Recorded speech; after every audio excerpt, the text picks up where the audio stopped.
पुंडलीकवरदा हरिविठ्ठल श्री ज्ञानदेव तुकाराम सद्गुरु समर्थ त्र्यंबकानंद महाराज की जय। माऊली ज्ञानेश्वर महाराज की जय।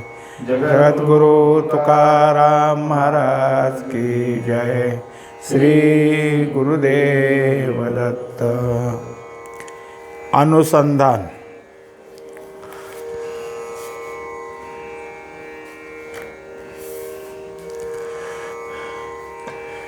अनुसंधानामध्ये एकदा आत्मस्वरूपाशी एकरूपता झाली की अनुसंधान तिथं ऐक्य पावतं। जोपर्यंत आपण त्याच्यापासून दूर आहे तोपर्यंत अनुसंधान ठेवलं जातं। त्यामुळं ध्याता, ध्यान आणि ध्येय हे जे काही मांडलेली जागा आहे त्याच्यात सतत उद्भव लय असतात। मग तो जसा काय आहे ध्याता इकडे आला की त्याच्या ठिकाणी अनुसंधान कायम, आणि ध्यात्यानं त्या अनुसंधानद्वारे एकदा का परमात्मा स्वरूपाशी एकमय झाला की त्याच्या ठिकाणी अनुसंधान तिथं लय पावतं। आता हा जो काही त्याच्या ठिकाणी चाललेला सुख उपभोग आहे, कधी एकरूप झाल्यानंतर त्याच्यात आता त्याला दुसरा कशाचाच आठव नसतो, म्हणजेच तो ध्येयरूप झालेला असतो। आठव नाठव गेले भावाभाव, झाला स्वयमेव पांडुरंग। अशा एकतानतेत कितीही प्राणाच्या आवृत्त्या झाल्या तरी त्यात भिन्न काही निपजलेच नाही। अनुसंधानाने संधी साधताच धारणेने धरून ठेवणे व त्याचा काळ वाढला म्हणजे त्यालाच ध्यान म्हणावे। एकदा का आपल्याला ही सवय झाली की जोपर्यंत आपण प्राणाच्या आवृत्त्या पाहत होतो, आवर्तनं बघत होतो, तोपर्यंत आपल्याला अनुसंधानात राहावं लागत होतं। आता प्राण जेव्हा त्या ठिकाणी एक झाला, सूक्ष्म झाला, आपण पाहिलं काल की प्राणाचं येणं जाणंसुद्धा आपल्याला कळेना। जयाचे झालेपणे पांगुळा होई जे प्राणे, सात्विकाचे दोन्ही वरीही लाभो। असं एकदा त्या प्राणाचं येणं जाणं थांबलं की मग प्राण काही पूर्ण थांबला आहे असं नाही, तो ये जा करतोच, पण तो येतो जातो किंवा त्याच्या जे काही असलेली आवर्तनं होतात याकडं आपलं लक्ष राहत नाही का, तर तो जो काही आहे तो लक्ष ठेवणारा आता कुठं गेला आहे, ते एकमय झाला आहे, त्याच्या ठिकाणी परमात्म स्वरूपाच्या ठिकाणी झाला। मग त्याचे क्रम कसे झाले? अनुसंधानानं संधी साधत धारणा तयार केली, धारणेनं ध्यानामध्ये नेऊन ठेवलं, आणि ध्यान आता त्या ठिकाणी ध्याता समरस होऊन चालू झालेलं ध्यान आहे। मग ध्याता आणि ध्येय हे वेगळे राहिले नसून ध्यान चालू आहे, त्यात ध्याता आणि ध्येय एक झालेले आहेत। त्या ध्यानातून ध्याता समरस झाला तर समाधी म्हणावी, असाच क्रम चाललेला आहे। तेव्हा जेवढा काळ तो ध्याता त्या ठिकाणी एकरूप होतो तेवढा काळ त्याचा समाधीचा आहे। जोपर्यंत ध्यान ध्येयाशी एकरूप झालं नाही तरी चालू असलेल्या ध्यानाला ध्यान म्हणावं, कारण धारणेनं ध्यानात नेऊन सोडलं आहे। आणि ध्यान काय करते? ध्येयाशी अनुसंधान ठेवू नये, म्हणजे त्या ध्यानात ध्याता एक झाला आहे पण त्याच्या ठिकाणी आपण ह्या सुखभोग भोगतो याची जाणीव आहे। आणि जो सुखभोगाच्या ठिकाणी एकरूप झाला आहे त्याच्या ठिकाणी तो एकमय झाल्यामुळं त्याचं नाव समाधी। आता बुद्धी कशी झाली? सुखाशी सम झाली, म्हणून सुख आणि बुद्धी हे दोन राहिले नाहीत। जोपर्यंत दोनपणा होता तोपर्यंत सुख आणि बुद्धी एक झाल्यानंतर आता बुद्धीत सुख आणि सुखात बुद्धी अशी एक झालेले आहेत। या क्रमातून अनुसंधानाचा ढिलेपणा झाल्यास त्यात कल्पनेने सूर मारत व आपला पसारा मांडावा, तेव्हा विक्षेपाची रात्र तयार होणार. ही साधकाच्या कच्चेपणाच्या अनुसंधानातील आवृत्ती आहे. त्यातून विक्षेपाची निवृत्ती ही विवेक वैराग्याच्या बळकटीवर अवलंबून आहे. आता परत झालं, इतका पूर्ण अभ्यास झाला, पण अनुसंधानाचं जर ढिलेपण राहिलं तर परत कल्पना आहे. माऊलींनी 9व्या अध्यायात सांगितलं की पुढं ती जरी विपाये, बुद्धीशी कल्पनेची झोप ये, तरी अभेद बोधू जाये, जै स्वप्नी पडे जे. म्हणजे उदाहरण आहे की कुणी एक होता, त्यांनी संन्यास दीक्षा घेतली. संन्यास दीक्षा घेऊन तो आता संन्यासी होऊन राहू लागला. पण त्याला एका रात्री स्वप्न पडलं आणि स्वप्नात त्यांनी लग्न केलं. नुसतं लग्न करून थांबला नाही, संसार सुरू झाला, मुलं झाली आणि मग जागा झाला. मग म्हणलं आता काय झालं आहे माझं, मी संन्यासी का संसारी. तेव्हा त्याला आता हे विचार पडला की आता काय आहे. तेव्हा हे सगळं स्वप्नातलं होतं, म्हणजे केवळ स्वप्न हे मिथ्याचं आहे, त्यामुळं माझं संन्यासत्व अबाधितच आहे. तेव्हा ही मिथ्या कल्पना धारण करण्याचं काही कारण नाही असं त्याला वाटलं. पण अनुसंधान हे काय आहे की इतकं सावधतेनं राहावं लागतं. त्यात थोडा जरी ढिलेपणा झाला तरी कल्पना लगेच त्या ठिकाणी शिरत असते. मग त्या तुकोबारायाचा एक अभंग आहे की सावध झालो सावध झालो, हरीच्या आलो जागरणा. मी हरी जागरणात, जागरण याचा अर्थ रात्रभर जागा राहणं. रात्रभर जागा राहणं म्हणजे आपण काय करतो, रात्री झोप घेत असतो. आता हे जागरण कसं, तर माझी अज्ञानाची झोप गेली, त्यात मी जागा झालो, असा मी सावध झालेलो आहे. हे सावध होणं गरजेचं आहे. जर अनुसंधान कमी पडलं तर काय होतं, तर त्यांनी सांगितलं कल्पना त्या ठिकाणी येते. आणि कल्पना आली म्हणजे काय, तर विक्षेपाची रात्र होते. रात्र याचा अर्थ काय की काही दिसत नसतं, अंधारच अंधार. तसं विक्षेप त्या ठिकाणी तुम्हाला दुसरं काही सुचू देणार नाही. हे सगळं कसं होतं, तर साधकाचा कच्चेपणा आहे. अनुसंधानाच्या आवृत्त्या त्याच्या सतत चालू राहायला लागल्या तर विक्षेप त्याला दूर राहील. पण अनुसंधानामध्ये त्याच्या ठिकाणी आवृत्तीला कमी जास्तीपणा होऊ लागला तर मग मात्र विक्षेप त्रास देतो. तेव्हा ज्याच्या ठिकाणी विक्षेपाची निवृत्ती झालेली आहे त्याची काय कारण आहेत, तर याच्या अगोदर आपल्याला झाला विषय की चिकाटी आणि त्याचं वैराग्य, विवेक आणि वैराग्य 3 गोष्टी त्याच्याजवळ आहेत. त्याला आणखी एक सांगितलं धैर्य. आता इथंसुद्धा त्यांनी दाखवून दिलं की त्यातून विक्षेपाची निवृत्ती ही विवेक वैराग्याच्या बळकटीवर अवलंबून आहे. विवेक आणि वैराग्य तिथं जर असेल तर काही नाही. म्हणजे मनुष्यात एक उदाहरण सांगतात की जेव्हा स्वातंत्र्य काळात सुभाषचंद्र बाबू हे परदेशात आपले काय आहे सगळं सैन्यबळ निर्माण करावं ह्या हेतूने राहिले होते. आणि मग तिथं असताना त्यांच्या ऑफिसमध्ये संध्याकाळच्या वेळेला काय असायचं की ऑफिसचं काम चालू व्हायला पाहिजे, उजेड पाहिजे ना काही. तेव्हा लाईटचं एवढं काही नव्हतं, म्हणून दिवा आणून ठेवलेला, म्हणजे जशी समई दिवा लावलेली तसंच. पण तो जो दिवा होता, ती जी समई होती त्याच्यावर स्त्रीचं चित्र होतं. खालची जी दांडी असती ती स्त्रीच्या चित्राची होती. त्यांनी ते पाहिल्यावर म्हणले उचला हे पटकन, ते मी कोणत्या ध्येयानं प्रेरित आहे आणि हे समोर का आणलं, याने माझं ध्येय बाजूला जाईल.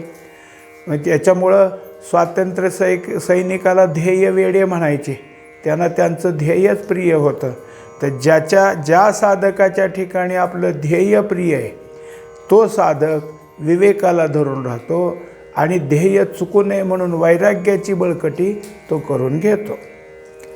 साधकाच्या साक्षीत्वात ही गोष्ट येताच आपण काय करावयास बसलो व त्याचे विस्मरण होऊन, म्हणजे अनुसंधान रहित होऊन कशात गुंतलो किंवा समरस झालो हे लक्षात येताच पुन्हा स्मरणात किंवा अनुसंधानात यावे.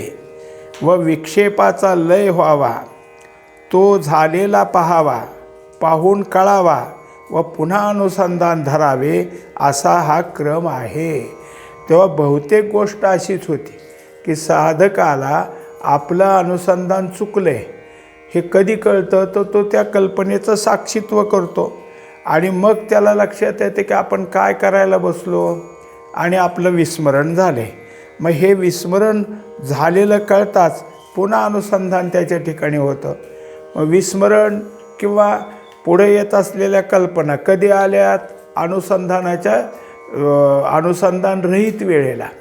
आता परत त्यांनी त्या ठिकाणी काय करावं लागतं? अनुसंधान धारण करावं लागतं, म्हणजे मग विक्षेपाचा लय होतो. हे सर्रास होतं.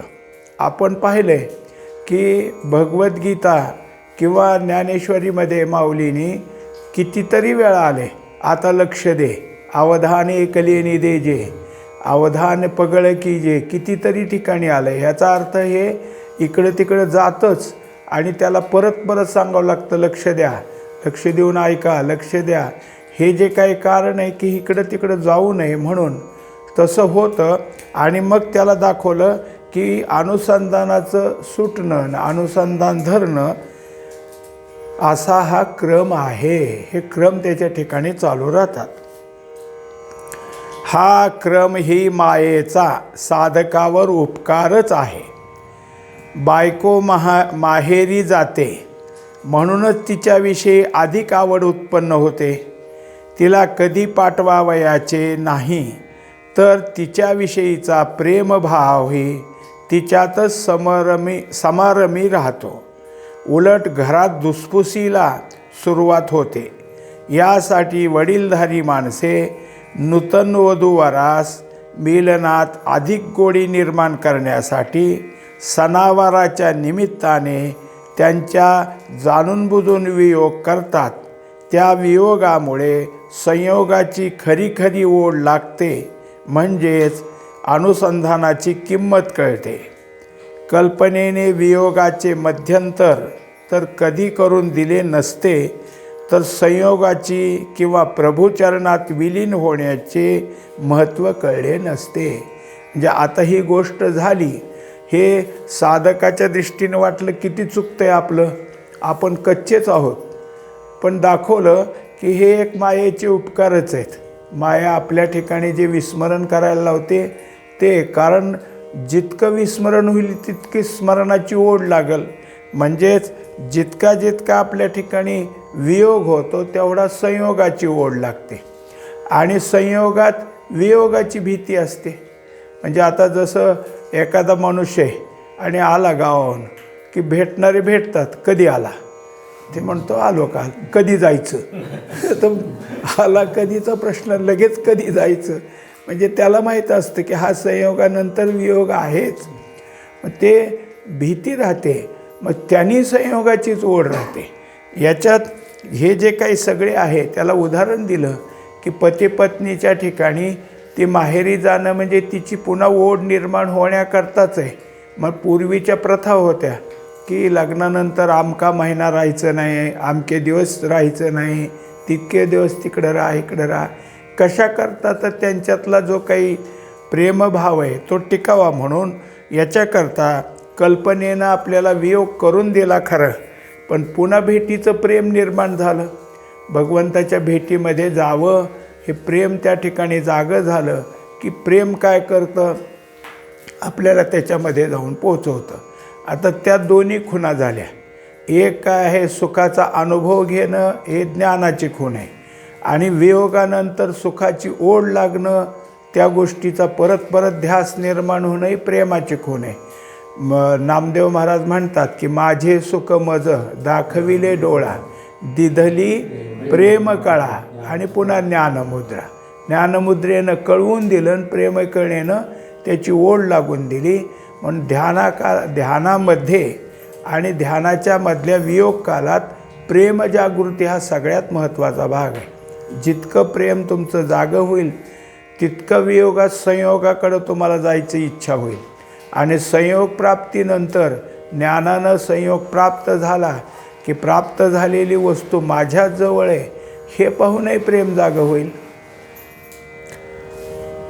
साधकाची तक्रार असते की काय करावे. मी काही एवढे तेवढे आत्मचिंतनास एकाग्र होऊन बसू लागलो तर कल्पना अतिशय त्रास देते.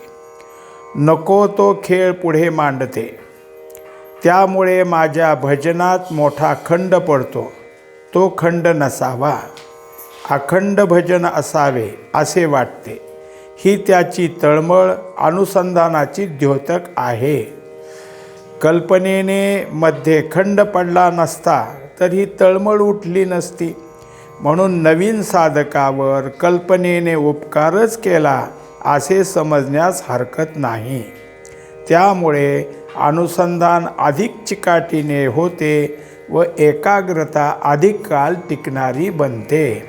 जे साधकाच्या दृष्टीनं कोणत्या कोणत्या गोष्टीचं त्याला सूक्ष्मतेनं भान करून द्यावं किंवा त्याची जी काही आता जसं आहे की आपण हे पाहिलं चालू मुद्द्यामध्ये पाहतो की साधकाची तक्रार असते की आम्ही कधी बसलो ध्यान काही स्थिर लागत नाही. बसेस तोपर्यंत काय होतं तर आत्मचिंतन बाजूला राहतं आणि दुसऱ्याच कल्पना पुढे येऊन बसतात. त्यामुळं खंड पडतो. हे सतत जर होऊ लागलं तर साधक उदास होतो. दुसरी गोष्ट कोणती त्याची मानसिक दुर्बलता होते. मन त्याचं असं म्हणते की आपल्याला हे जमतच नाही, आपण ह्यातले नाहीत, आपण ह्याला कच्चे आहेत, आपल्याकडून ध्यान होणारच नाही, आता नकोच बसायला परत. हे जे काही त्याच्या ठिकाणी मानसिक दुर्बलता आहे, मनोदुर्बलता ही फार मोठं आपलं काय साधकाचा अत्यंत दोष असलेला भाग आहे. तर तो निघून जावा म्हणून असं दाखवलं की जितकी तुझी आणि परमात्मा सुखाची अंतराची म्हणजे जिथं तो ताटातूट होईल तितकं तुझं अनुसंधानाची तळमळ वाढेल. मला कधी पुन्हा भेटेल. मग हे एक फायद्याचंच आहे. हे जे झालं त्यात मानसिक दुर्बलता न मानता मला आता परत भेटायचं आहे म्हणून अनुसंधानाची अधिक चिकाटी त्या ठिकाणी निर्माण होईल आणि जास्तीत जास्त त्या ठिकाणी समरस होण्याचा काल तो टिकवला जाईल. जे अनुसंधानानं परत ओढ निर्माण केली आणि समरस होण्याचाच प्रयत्न करत राहिला. ताटातूट झाली हे एक प्रकारे उपकारच झाला, कारण त्यानंतर समरसतेचा ओघ वाढला किंवा त्याच्या ठिकाणी तळमळ वाढली आणि जितकी तळमळ तितका तो तिकडं जाण्याची तयारी करतो. आता लय उद्भव हा प्राणाच्या उद्भव लयावर नसून कल्पनेच्या उद्भव लयावर ठेवण्याची तयारी झाली. प्राणाचे उद्भव लय कितीही झाले आणि आत्मसुखाकार वृत्ती राहिली तर त्या वृत्तीच्या नुसत्या उद्भव लयाच्या विक्षेप किंवा वित्थान हे नाव देता यावयाचे नाही. आता दुसरी गोष्ट आली की आत्तापर्यंत काय होतं, आपण प्राण श्वास घेणं कुंभक आणि श्वास सोडणं म्हणजे उच्छ्वास आणि त्यानंतर त्याचा रेचकाचा कुंभक हे संपूर्ण आवर्तन ह्याला उद्भव म्हणायचो आणि तिथं लय म्हणायचो. आता हे इतकं अखंड झालं की ह्याचा काय ह्याला उद्भव लय म्हणायचंच नाही, कारण प्राण येतो जातो हे सुद्धा कळत नव्हतं, इतका सूक्ष्म झालता. त्याची कशाला आता काय आहे उद्भव लयात गणना करायची. मग कशात करायची. कल्पना उभा राहिली म्हणजे उद्भव, कल्पना संपली म्हणजे लय. मग कल्पनेतला उद्भव आणि लय हे तिथं झालं. पण ते सगळं होत असताना वृत्ती कुठे आहेत आत्मसुखाकार झाली तर पुन्हा हे त्यात येणार नाही. पण वृत्तीच्या ठिकाणी जर काही परमात्मा स्वरूपाशी एकरूप होण्यापासून ती दूर राहिली की कल्पनेचा उद्भव लय होईल. म्हणजे वृत्तीचं परमात्मा स्वरूपाशी एकरूप होणं हेच आपल्या ठिकाणी आत्म्याच्या ठिकाणी एकरूप होणं आहे, म्हणजे सुखाकार वृत्ती होणं आहे. वृत्ती तिथून दूर निघाली की हे सगळे विक्षेपाचे त्या ठिकाणी आले. आता त्याच्या ठिकाणी हे सगळं जरी निर्माण झालं असलं तरी त्याला विक्षेप किंवा वित्थान हे नाव द्यायचंच नाही असं त्यांनी सांगितलं. म्हणजे वृत्ती त्यातनं निघाली अशा वेळेससुद्धा जितके जितके अनुसंधान तीव्रतर होत राहील, तितका तितका संधी संयोग सुखकारता वाढून जाऊन संधिकाल विस्तृत होत राहील व तितका तितका कल्पनेचा उद्भव लयही विरल प्रमाणात होत राहील. मग वृत्ती बाहेर येणार, कल्पनाही उभं राहणार, पण त्याला आता विक्षेप म्हणायचं नाही किंवा अडथळा म्हणायचं नाही. मग काय होईल तर त्यातनं निघाला हे जर त्या वृत्तीला कळत असेल तर पुन्हा अनुसंधान धार करायचं. आता एकदा का सुखाची गोडी लागल्यानंतर त्यापासून दूर आलेली वृत्ती अधिक तीव्रतेनं अनुसंधान धारण करेल. जितकं तीव्र अनुसंधान तिच्या ठिकाणी धारण करील तितकी त्याची संधी संयोगाकडे जाईल आणि तितका तितका तो संधिकाल विस्तृत होईल. म्हणजे अगोदर थोडासा काल प्राप्त होत होता, आता संधिकाल एवढा झाला की बराच काळ वृत्ती त्यात एक सुखाकार राहायला लागली, परत निघाली. कारण आपण पाहिलंच आहे की हा क्रमच आहे, ह्या परंपरा चक्र असल्याप्रमाणे वृत्ती बाहेर येणार आहे. आल्यावर लगेच अनुसंधानाची तळमळ त्या ठिकाणी उभा राहील. हे सतत त्याच्या ठिकाणी काय आहे की चक्र उभा राहील.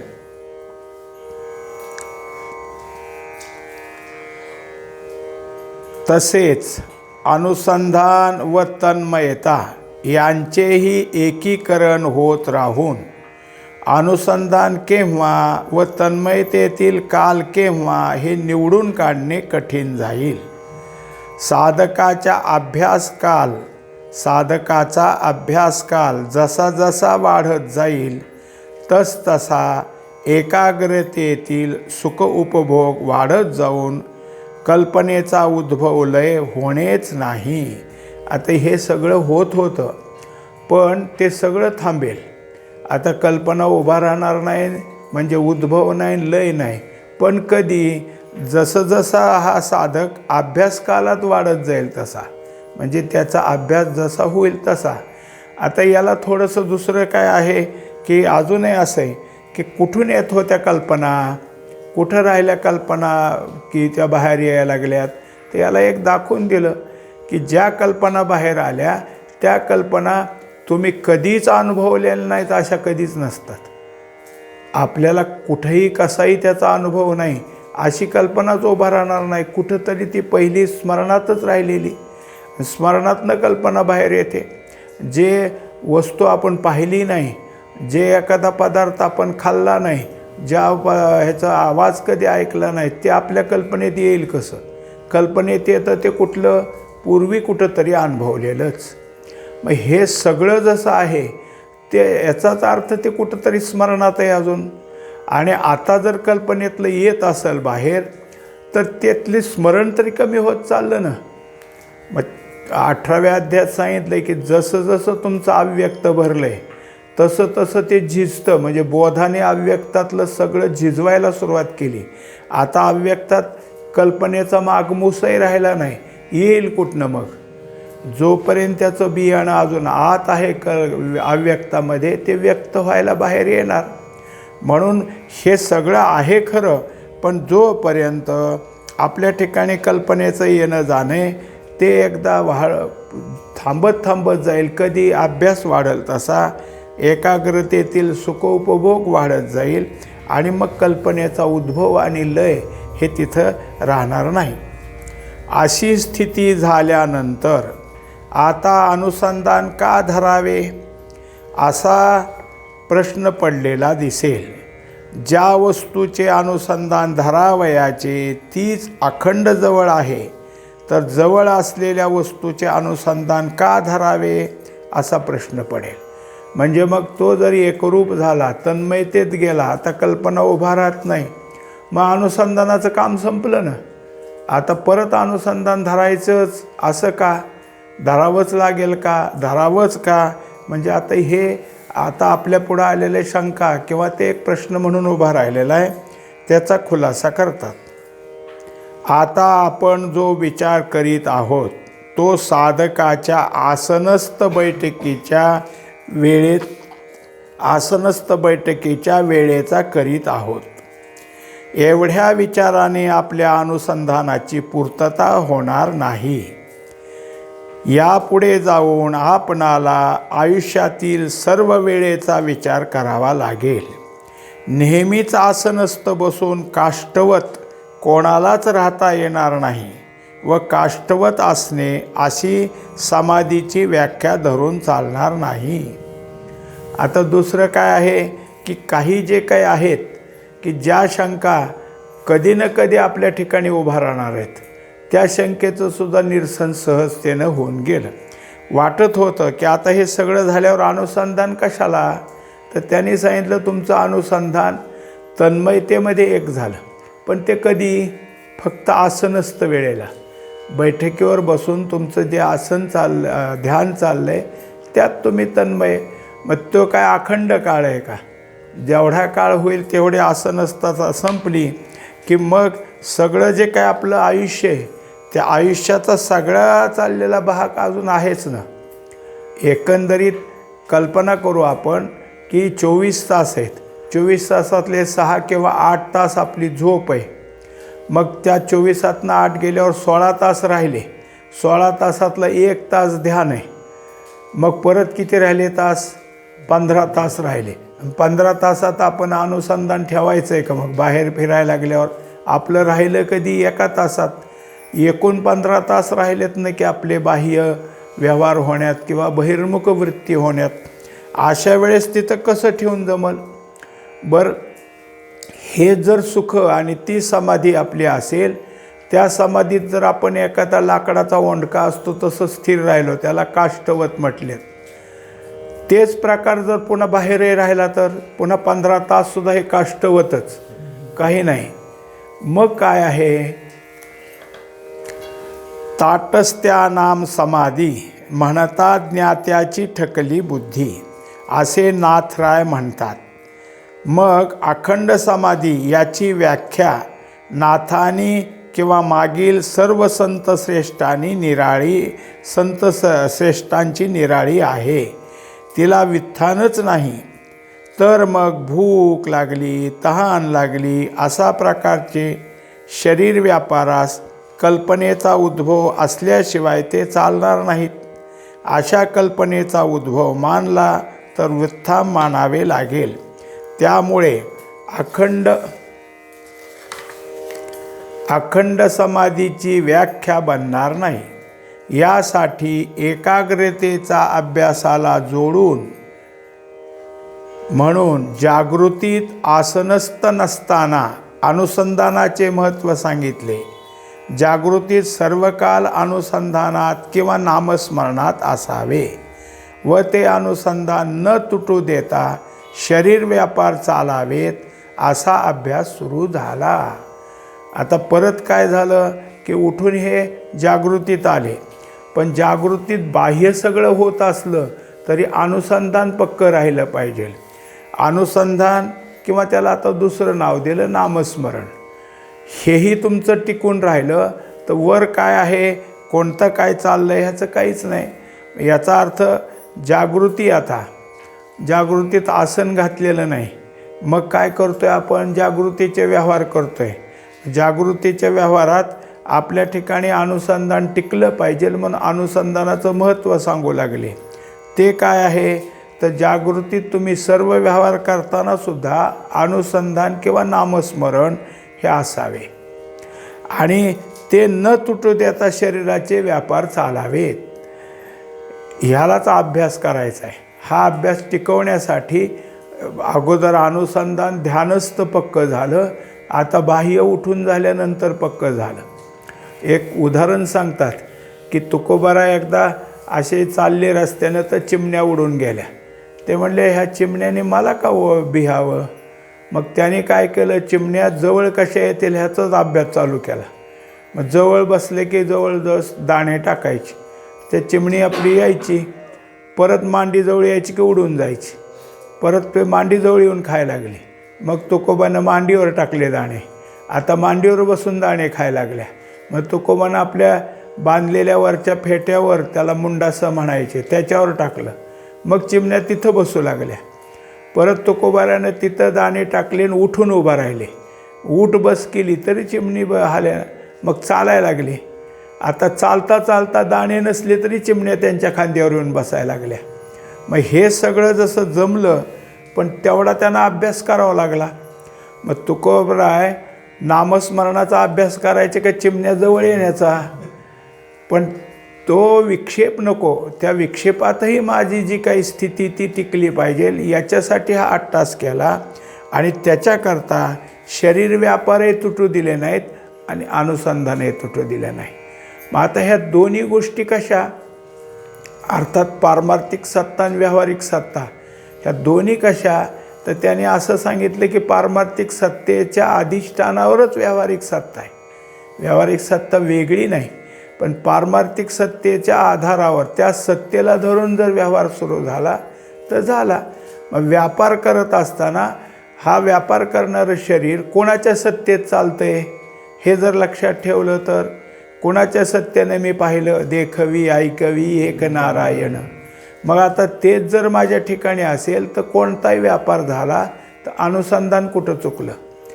अनुसंधान चुकलं कधी म्हणता येईल? मी पाहिलं, मी ऐकलं, मी वास घेतला, हे उभं राहिलं आणि त्या मीची परिपक्वता झाली की समजायचं अनुसंधान राहिलं नाही, तुटलं आहे. आणि त्या सगळ्यामध्ये हे सगळं त्या कृपेनं होतं आहे. संपूर्ण शरीर त्यांच्या सत्तेत चालतं आहे. हे जर त्या ठिकाणी राहिलं तर कोणतंही कर्म होऊ द्या, जे कर्म होईल त्या कर्मामध्ये सत्ता तीच आहे. मग त्या सत्तेत आहे. आपण कित्येक वेळा पाहतो की काही फळझाडं असतात, त्या काही फळझाडाला त्या त्या मोसमामध्ये फळं लागतात आणि एखादा तो मोसम येतो पण फळच लागत नाही. म्हणजे एखादं वर्ष फळहीन जातं. तसं समजावं, या सत्तेत हे फळ प्राप्त झालं हा कालावधी, आज फळ प्राप्त झालं नाही तो त्या कालावधीत. हे आता विवेकानं पक्क करावं लागेल. पण अनुसंधान बाह्यस्थितीतसुद्धा कसं राहतं हा अभ्यास सांगायला लागलेले आहे.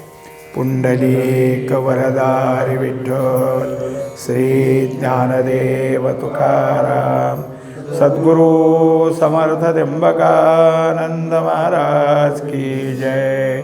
माऊली ज्ञानेश्वर महाराज की जय. जगद्गुरु तुकाराम महाराज की जय. श्री गुरुदेव दत्त.